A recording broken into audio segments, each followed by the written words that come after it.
हिंदी विशिष्ट कक्षा 12वीं के अंतर्गत आज का हमारा जो विषय है उसको पढ़ेंगे और समझेंगे। चलिए आइए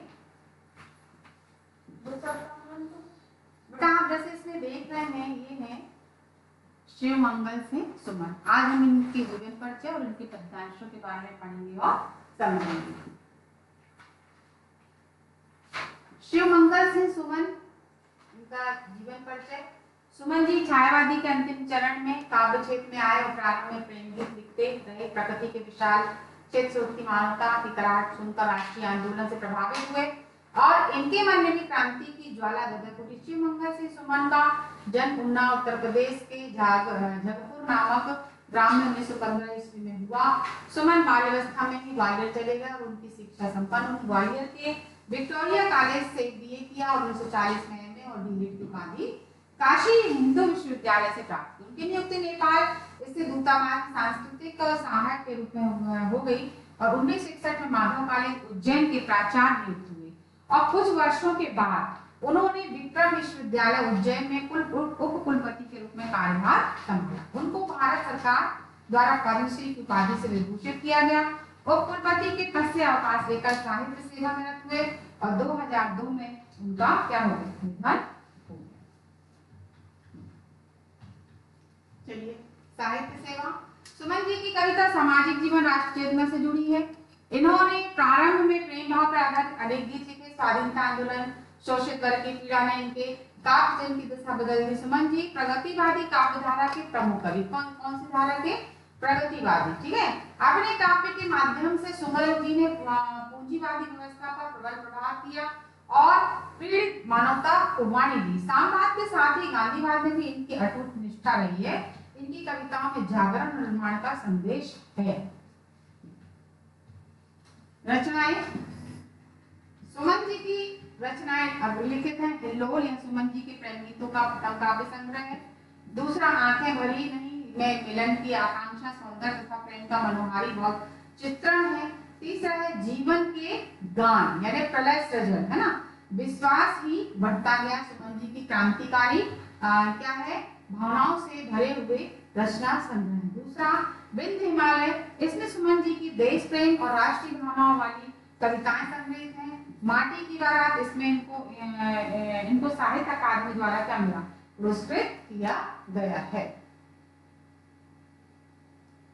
भाव पक्ष। सुमन जी जो है छायावाद के अंतिम चरण में काव्य क्षेत्र में आए, प्रारंभ में प्रेम गीत लिखे। धीरे धीरे इनका ध्यान समाज के प्रति अपने कर्तव्य की ओर गया और प्रकृति के विशिष्ट से उठती ग्रस्त मानवता के दुख ने इनका ध्यान आकर्षित किया और वे देश के राष्ट्रीय आंदोलन में शामिल हुए। दूसरा साम्यवाद। सुमन जी को रस की नवीन अर्थव्यवस्था ने बहुत आकर्षित किया था, इनका झुकाव साम्यवाद की ओर। तीसरा पूंजीवाद का विरोध। सुमन जी के मन में क्रांति की ज्वाला जल रही, इसका पूंजीवादी अर्थव्यवस्था के प्रति विरक्ति के भाव से भर था। इनकी कविताओं में साम्राज्यवाद के विरुद्ध आवाज उठाई गई। सत्य और अहिंसा। सुमन जी की निष्ठा गांधी जी के सत्य अहिंसा के सिद्धांतों पर दृढ़ रही। इनके कारण कविताओं में क्रांतिकारी जो है स्वर पाया जाता है। फिर है जीवन दर्शन। इनके काम में इनका स्वयं का पुट जीवन दर्शन स्पष्ट दृष्टिगत है, जिसमें वर्तमान के हर्ष, पुलक, राग, विराग और उत्साह के स्वर भी मुखरित हुए हैं। कला पक्ष। भाषा। सुमन जी की भाषा सरल एवं व्यावहारिक है। उनकी खड़ी बोली में संस्कृत के सरल तत्सम शब्दों का प्रयोग हुआ है। साथ ही उर्दू के शब्दों भी यथातथ मिलते हैं। सुमन जी एक प्रकार ओजस्वी वक्ता थे। उनकी भाषा जनभाषा कही जा सकती है। दूसरा है शैली। इनकी शैली इनके व्यक्तित्व की छाप है। उनकी शैली में सरलता, स्वाभाविकता, ओज, माधुर्य, प्रसाधनों का समावेश है। उनके गीतों में स्वाभाविकता, संगीतात्मकता, मस्ती, लयबद्धता है। अलंकार योजना। इनकी कविता में अलंकार अपने आप ही आए हैं। नए नए उपमानों के माध्यम से उन्होंने अपनी बात बड़ी कुशलता से कही है। छंद विधान। सुमन जी ने छंद लिखे और परंपरागत शब्दों की समृद्धि में सहयोग दिया। साहित्य में स्थान। सुमन जी उत्तर छायावादी युग के प्रगतिशील प्रयोगवादी कवियों में अपना विशिष्ट स्थान रखते हैं। वे एक सुललित गीतकार, महान प्रगतिवादी, वर्तमान युग के कवियों में अग्रगण्य है। हिंदी साहित्य प्रगति में इनका सहयोग अतुलनीय है। चलिए अब इसके बाद देखिए यहाँ पर है, यहाँ से जो मैं पढ़ रही हूँ वह पद्यांश है, देखो मालिन मुझे ना तोड़ो। क्या आएगा?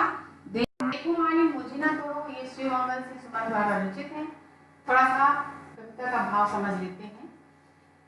प्रस्तुत कविता देखो मालिन मुझे ना तोड़ो। देखो मालिन मुझे ना तोड़ो सुप्रसिद्ध कवि शिव मंगल सिंह सुमन द्वारा रचित है। इस कविता में कवि ने स्पष्ट किया है कि मानव जीवन भी पुष्प के समान सुगंध रूपी प्रेम लोगों में बांटता है।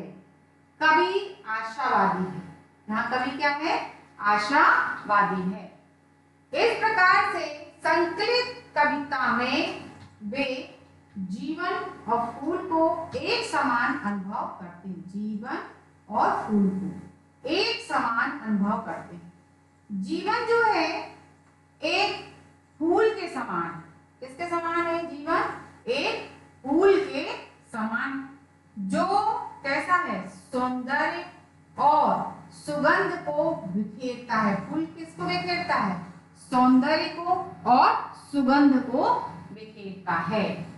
यहाँ पर कवि जो है मालिन को संबोधित करते हुए कहता है। कवि किसको संबोधित कर रहा है? मालिन को। किसको? मालिन को संबोधित करते हुए कहता है कि जैसे वह फूल से रस लेती है, वैसे ही कवि की चेतना जन जन के प्रेम के मधु को एकत्रित करती है। कवि की चेतना जन जन के प्रेम के मधु को क्या करती है? एकत्रित करती है। और जीवन और पुष्प दोनों में क्या है? आकर्षण है। क्या है यहाँ पर? आकर्षण है। जीवन और पुष्प दोनों में आकर्षण है।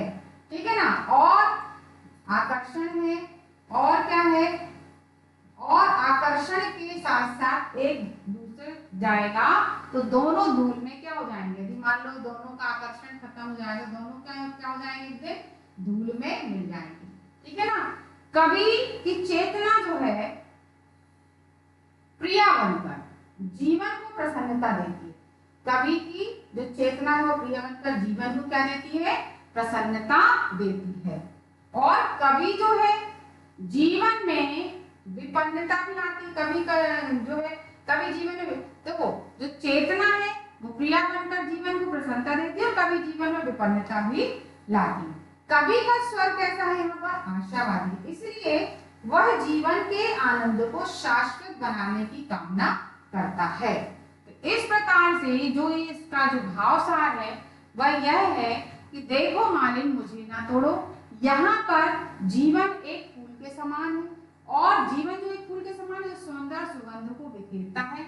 उसी प्रकार यहाँ पर मालिन को यहाँ पर संबोधित करते हुए कहते हैं, कवि ने यहाँ पर फूल से फूल रस लेती है, वही यहाँ पर जो कवि की चेतना जन जन के प्रेम के मधु को एकत्रित करती है। इस प्रकार ये भाव सारांश हुआ। चलिए आगे हम पढ़ते हैं।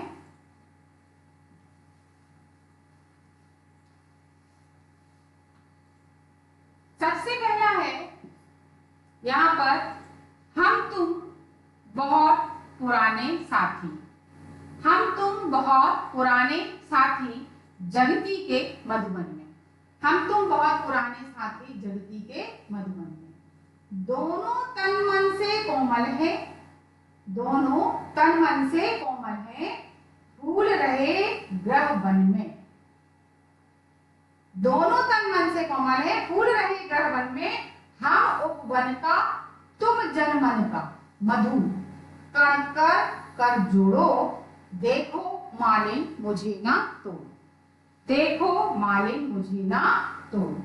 इस प्रकार यहाँ पर पहला ये पद्यांश इसमें दिया गया है।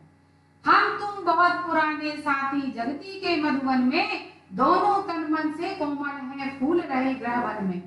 हम उपवन का तुम जनमन का मधु कण कर जोड़ो और देखो मालिन मुझे ना तोड़ो। ठीक है ना? तो ये जो पद्यांश है अभी हमने आपको समझाया कि यहाँ पर जो कवि की जो कल्पना है वो किस प्रकार से फूल और जीवन को किस प्रकार से इसमें यहाँ पर संबोधित किया गया। चलिए आगे पढ़ते हैं। इसका संदर्भ है प्रस्तुत पंक्तियां देखो मालिन मुझे ना तोड़ो नामक कविता से उद्धृत हैं। इसके रचयिता कौन है? शिव मंगल। पुष्प से कहलवाता है कि हे मालिन तुम मुझे मत तोड़ो। व्याख्या समझिए, जो पुष्प है मालिन से कह रहा है, पुष्प यहाँ किससे कह रहा है? मालिन से। क्या कह रहा है? कि संसार रूपी मधुवन में हम पुराने साथी हैं, और दूसरे अर्थ में जीवन और पुष्प पुराने समय से साथ साथ हैं, ठीक है ना। और अपने जीवन में परोपकार में क्या है? रत है। हम दोनों तन मन से कैसे हैं? कोमल हैं। कैसे हैं? कोमल हैं। और अपने घर और वन में फल फूल रहे हैं। तुम उपवन में मधु संचय करते हैं, उसी प्रकार कवि की जो चेतना है वह जन जन के प्रेम के मधु को एकत्रित करती है। पुष्प मालिन से कहता है कि हे मालिन तुम मुझे मत तोड़ो। क्या कह रहा है यहाँ पर पुष्प? कि हे मालिन तुम मुझे मत तोड़ो। क्यों मत तोड़ो? क्योंकि हम दोनों कैसे हैं? पुराने साथी हैं, और जीवन पुष्प पुराने समय से साथ साथ में है ना।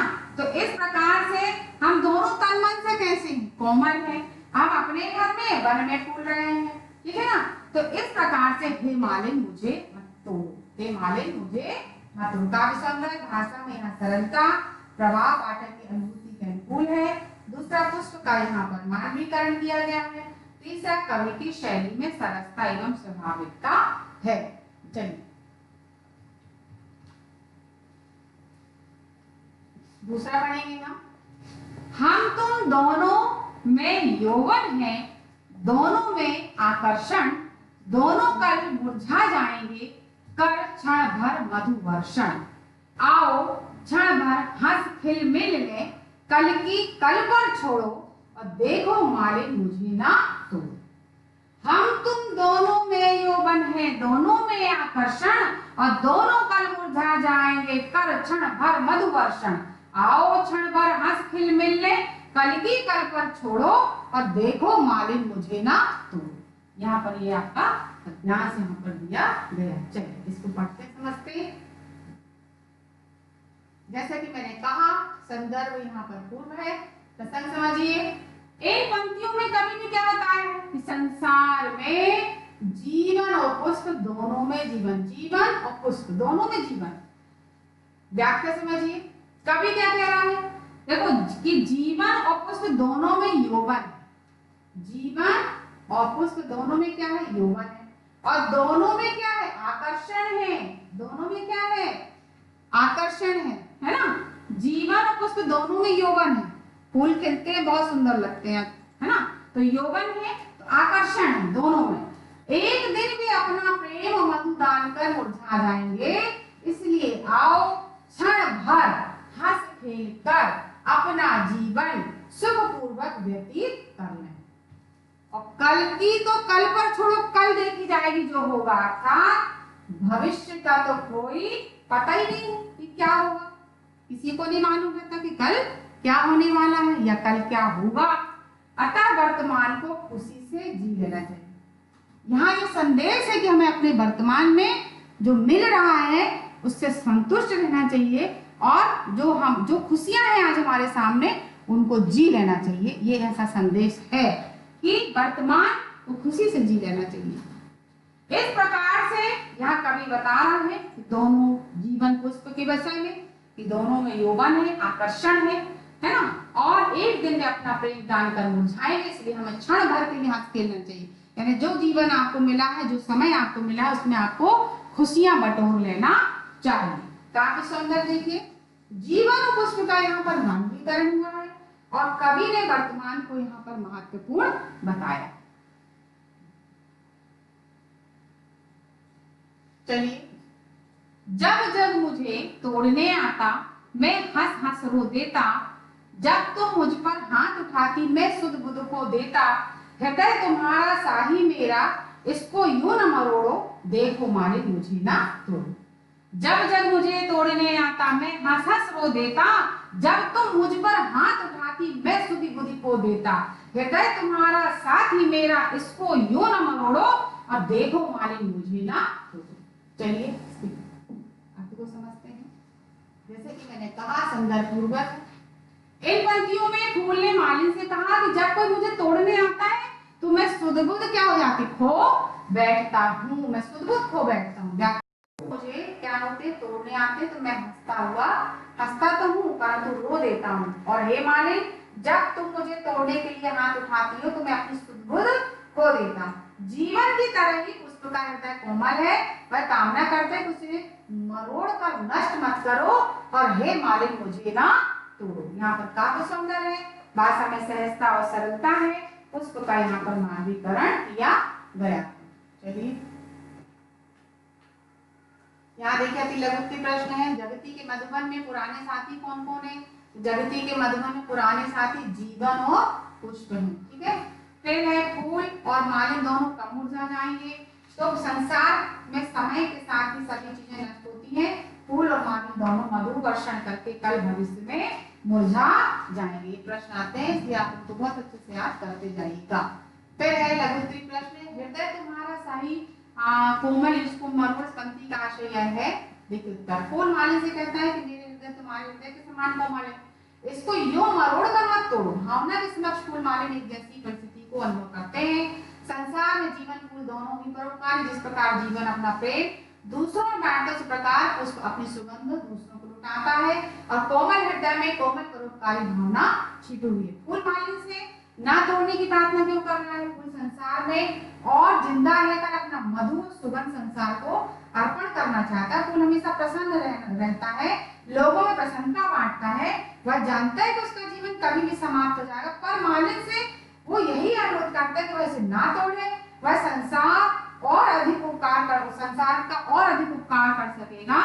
जीवन जैसे एक फूल ही है जो सौंदर्य और सुगंध चारों ओर बिखेरता है।